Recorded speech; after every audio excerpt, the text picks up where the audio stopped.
Fellow Toastmasters, ladies and gentlemen, my name is Georgini Labadin, and I am the president, no longer president, I forgot, immediate past president of Heritage Toastmasters Club. I am honored to be introducing this session's speaker. Brandon Wong is the Malaysia Country Sales Director of Accor Technology, subsidiary Fast Booking. He is also a current TV3 English news presenter. Prior to joining TV3, he was a radio news presenter, radio announcer, and TV news presenter on RTM and Metrovision. Apart from being on air, Brandon has years of experience in sales, marketing, and communication in the hospitality industry. He was the director of sales and marketing at the various hotels, including the Dorset, Nexus, Melia, Shangri-La, and the Datai Langkawi. He was also head of marketing and communication at AirAsia X. Brandon grew up in Tawau and Kota Kinabalu, and was a member of Kota Kinabalu Toastmasters Club. This morning, Brandon is going to talk about how Toastmasters became directly responsible to his success in his career in marketing, sales, and television, and also training. Ladies and gentlemen, please put your hands together to welcome Brandon Wong.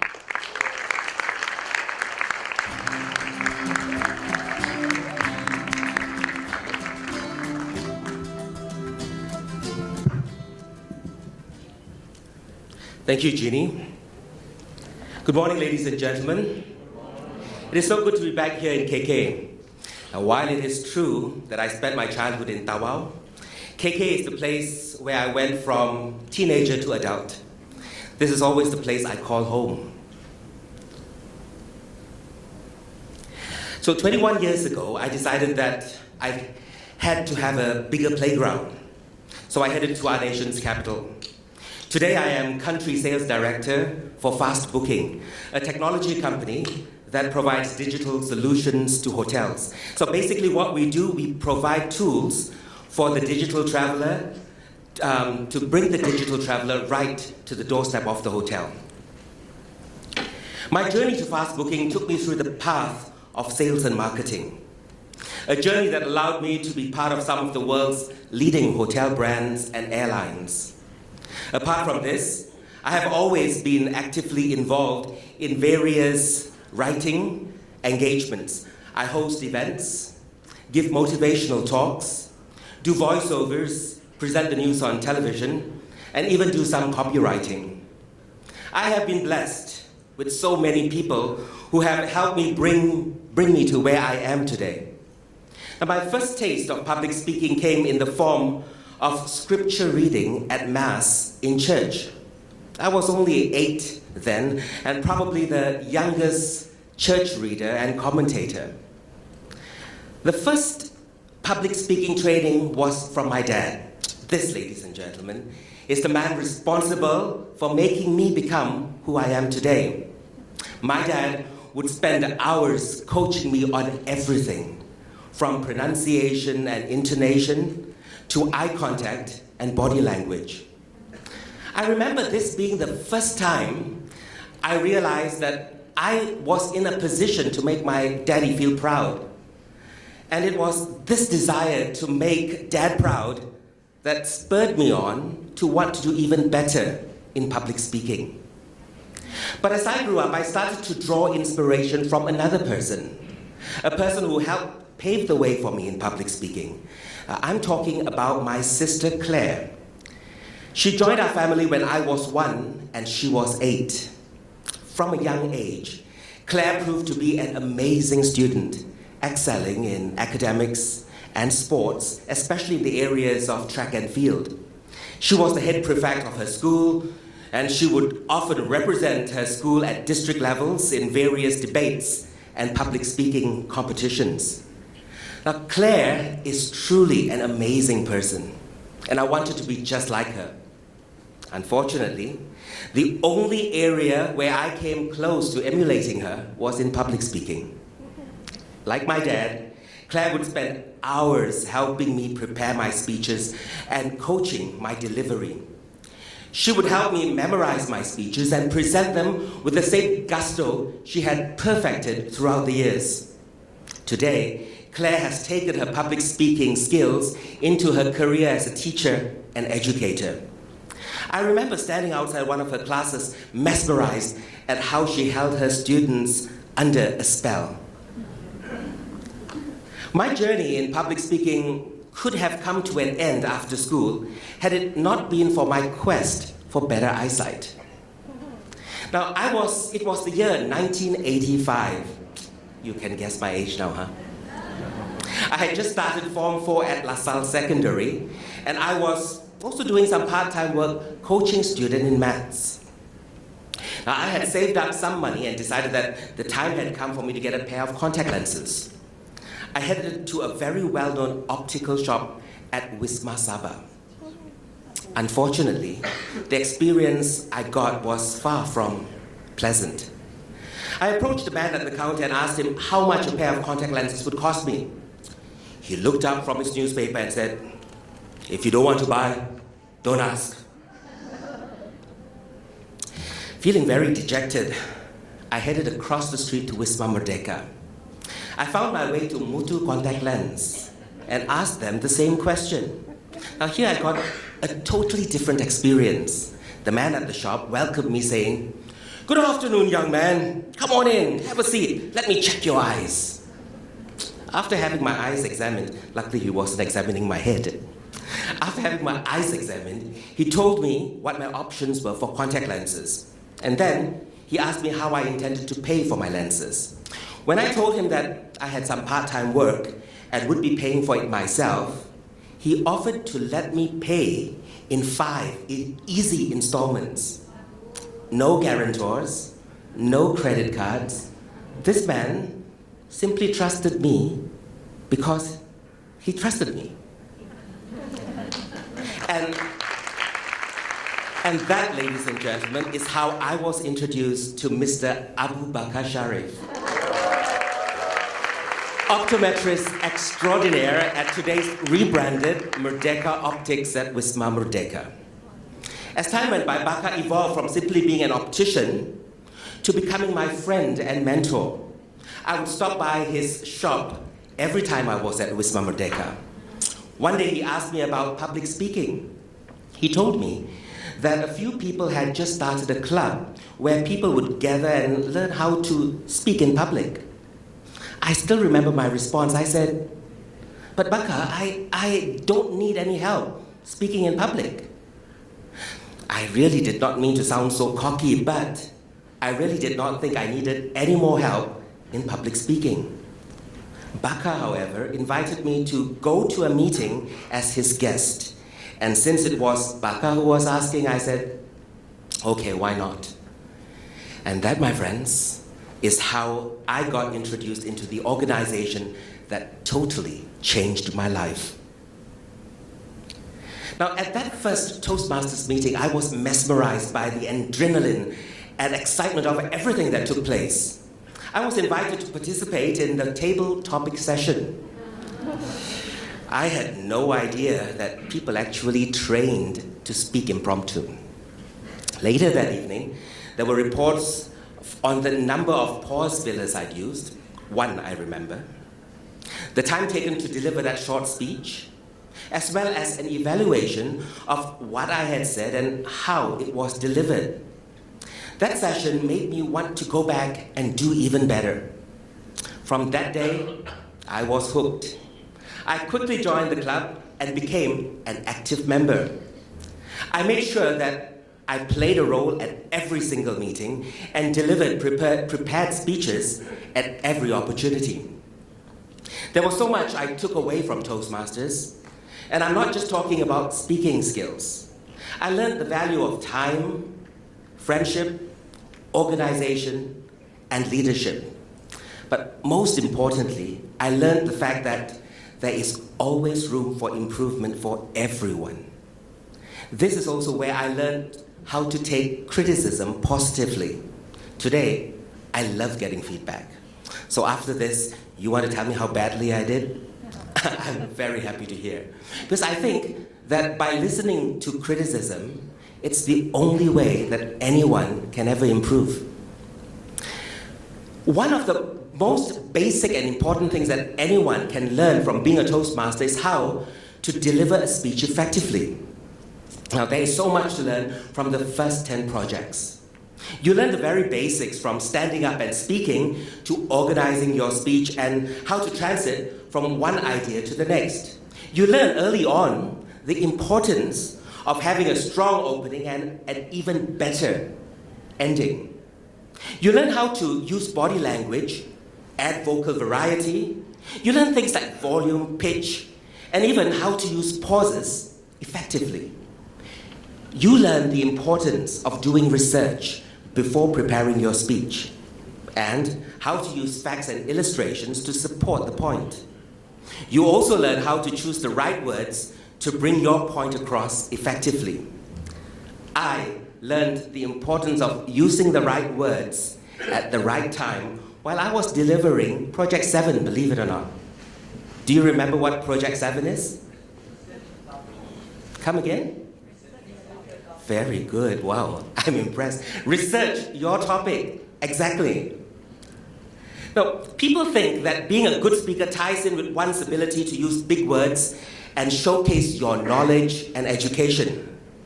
This belief cannot be further from the truth. A good speaker uses the language of the audience, making sure that they not only understand what he is saying, but also feel comfortable with the words he uses. I did a lot of research for Project 7. I spoke about the AIDS epidemic. Trying to showcase my research, I used very explicit language. Language so explicit, it made the audience very uncomfortable. My evaluator brought it up, and this sparked a huge debate. Many came to my defense saying that I had used words in a very factual manner, which I did, while others said that there could have been a better way to phrase those facts. Was Project 7 a success? I don't think so. The objective of the project had failed. Instead of understanding and accepting the message I was trying to deliver, the audience walked away debating the suitability of the words I used. Another important lesson I learned from Toastmasters is the use of visual aids in a presentation. Visual aids have to be just that, visual aids, not the entire speech and presentation. Today we see many non-Toastmasters project their entire speech onto the screen and just read it. Nothing can be more boring than to watch a presenter do this. Another mistake, like not using too many words or on a slide, or making sure that the words used are simple, easy to read and understand, and are all key to a great presentation. All this and so much more you learn in Project 8. And what is that? Oh, this one you've come again? Getting comfortable with visual aids. Absolutely. So, ladies and gentlemen, the key to succeeding as a Toastmaster is that you and you alone have to want to succeed. Now, I have been a Toastmaster for so long, and I have basically come to the conclusion that there are 3 types of Toastmasters. The first one enjoys the fellowship and camaraderie of being a member. They, however, do not really want to invest time or effort in doing prepared speeches. These members can be very important to a club. It's true, they are important because they provide vital support for members who do want to learn the finer points in public speaking. However, these members don't really succeed in becoming better speakers themselves. The second type of member is what I like to call the paper chasers. These members only want a fancy title in front of their names, so they rush through all their projects. Now, I've seen so many of these. They simply deliver speeches that they hardly spend time preparing. Sometimes when you go through the manual, you quickly discover that this person did not even bother to read the objectives of the project. Doing this actually brings more harm to the club and very little good. It confuses club members as the speeches simply do not fulfill the objectives of the project. Now finally, you have the kind of member who really, really wants to succeed. These members take their time to study the manual and prepare the speech that covers every objective of the project. Now, it is these members who will eventually become great orators. A Toastmasters club does not just stop at making people better communicators. They also produce great leaders. I personally have picked up leadership skills from what I learned when I played the role of evaluator. One of my biggest challenges in leading a team was doing appraisals for people under my care. Ever had to do an appraisal? Easy? So most of you find it easy because you're a Toastmaster. Now, how do you highlight a person's shortcomings yet keep them motivated and wanting to improve? Well, being an evaluator certainly taught me how to do just that. Always start by highlighting things that are good. Only then do you move on to areas where a person can improve. There are so many leadership skills to learn at Toastmasters. Every role you play teaches you a skill, and it is described in detail inside the Toastmasters manual. One role that has helped me most as a professional master of ceremony is the role of Toastmaster of the Day or Toastmaster of the Evening. Now, if you take time to read the duties and descriptions of the role in the manual, you will discover that this is one of the most difficult roles to play if you are to do it right. Most of you already know that the bulk of work of the Toastmaster of the Day takes place long before the meeting, long before the day itself. You need to get in touch and go through the proceedings with each and every role player. You also need to talk to each manual speech presenter and ask them about the speech, their objectives, and some interesting fact you could share when you introduce them. Today, I use this skill whenever I'm called on to host an event. I make sure I spend time personally or even on the phone with each and every presenter or performer. I find out personal details that I could use while introducing them. On the day of the event, I am very comfortable with the entire program. I would already know every person taking part in the event almost like a personal friend. And you know what else? It is also usually the start of a great friendship. Some people think that good MCs are born that way. The fact is, anyone and everyone can become a great MC if they put in the right amount of practice and passion. The journey becomes so much easier when you have a step-by-step guide on what to do and how it should be done. The Toastmasters manual provides you with this, and your Toastmasters club, on the other hand, provides you with the best place to practice. After my secondary education, I did not have the chance to pursue a university degree. Thankfully, I joined the Kota Kinabalu Toastmasters Club. It provided me a great classroom to continue my education.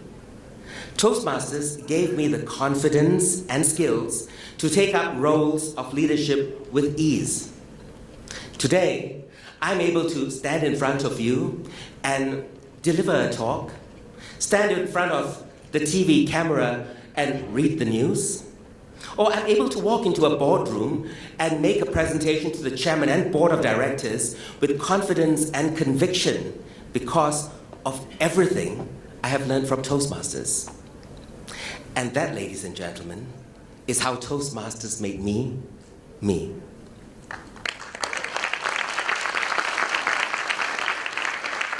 Jimmy, back to you.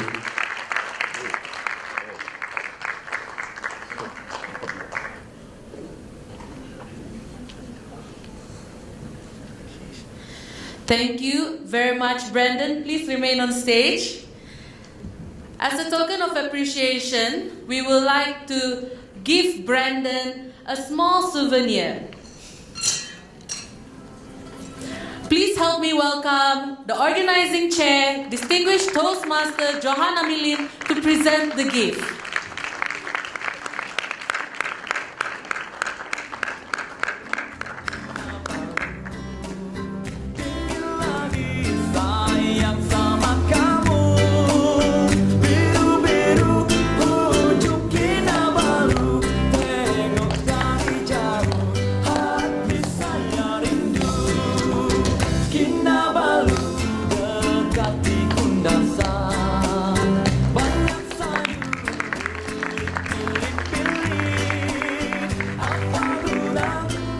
Thank you so much, Brandon and Johan. Please, once again, give them a round of applause.